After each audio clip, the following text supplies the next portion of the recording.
Like, wow. I was just in awe. It's absolutely fabulous to see it here. This is the most amazing picture, and we wanted to share it with people across Britain as widely as possible. We're taking our star painting to places a painting would never normally go to. This picture just speaks to people.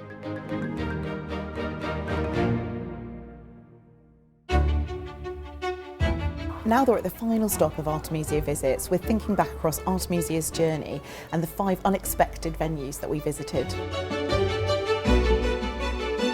We started off at Glasgow Women's Library just in time for International Women's Day. Glasgow Women's Library is a fantastic first venue for the tour. Because Artemisia is such a strong female role model. We're absolutely thrilled that the Women's Library was chosen. It's fitting because Glasgow Women's Library is the only accredited museum dedicated to women's history in the whole of the UK. I'm surprised to find her in Glasgow in a library. It's based within, housing estates and really makes it accessible to anyone. It's quite cool that the Women's Library is the first stop in Scotland for us.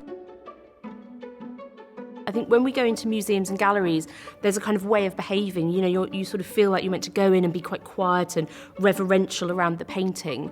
Actually, when you take something out of a museum, it means you can experience it in a much more natural way. Our second stop was Pocklington Group Practice, a GP surgery in Yorkshire. We partnered with Paintings and Hospitals and explored arts and wellbeing. Has anybody told you about our visitor? I have been told about it, yes. The first time I've been gobsmacked when I've come to work. Having art in care environments can reduce stress and anxiety, can make spaces feel comforting and reassuring. Artemisia overcame great challenges in her life. She's a great inspiration for patients when they may be going through difficult challenges. It's absolutely fabulous to see it here. Yeah, we're so excited that it's here.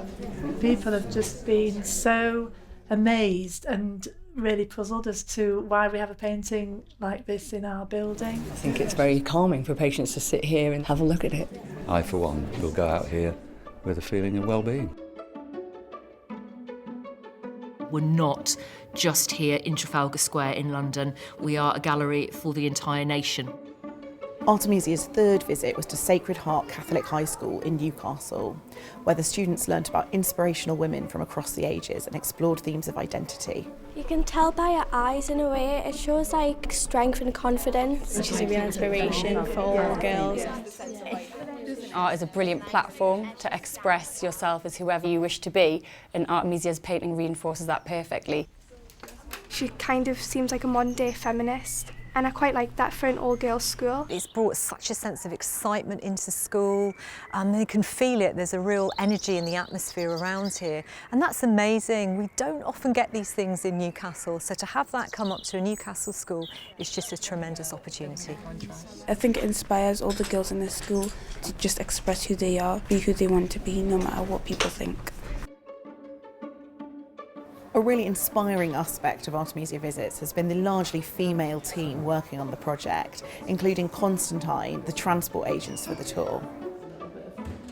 We've never done anything like this before, and that's because the venues are not galleries, which makes, delivery, installation, and security very difficult.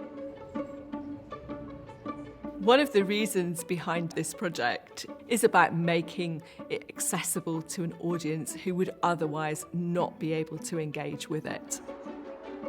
Artemisia's fourth visit was her most unusual, a visit to HMP Send, a women's prison in Surrey. It's been displayed in our visits hall, which is enabling us to undertake a number of workshops with the women in our care. You're going to do a drawing that's going to last about a minute. As soon as they came in and sat down, they were incredibly curious. I couldn't even talk afterwards. My voice was all funny. I was just in awe myself. Well, this is the final thing we kind of did, which was a collage. My sunflower, nice and bright and happy and growing, a bit like myself.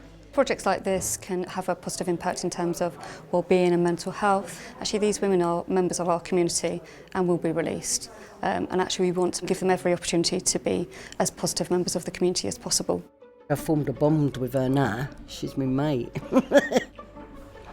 The The fifth and final stop of Artemisia Visits is here at Wood Street Library, where Artemisia is a stop on the E17 Art Trail as part of Waltham Forest's London Borough of Culture celebrations.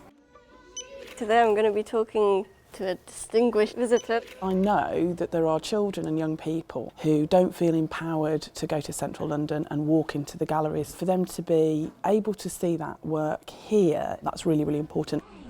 And Artemisia says, Tamira, go away, I am painting today. It was great. It's really good to see quality art like that here.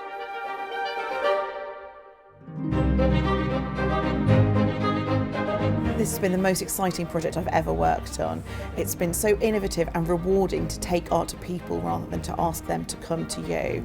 And I really hope that Artemisia has inspired some of the people that she's met along the way.